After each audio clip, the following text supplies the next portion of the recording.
I start. I am still learning. I am still improving.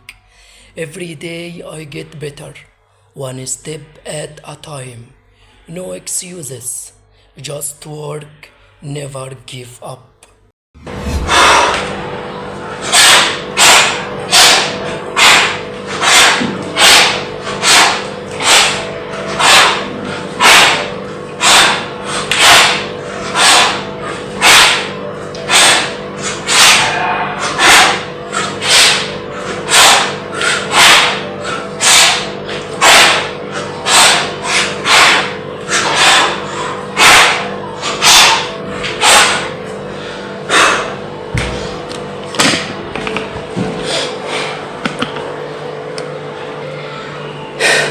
في جملة كده سمعتها إن يعني البداية العبثية بتاعتك هي اللي بتبني حلمك اللي انت مستنيه.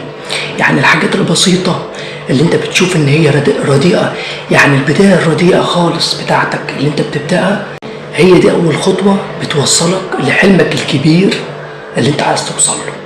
بس فلما تبدأ في حاجة استمر عليها.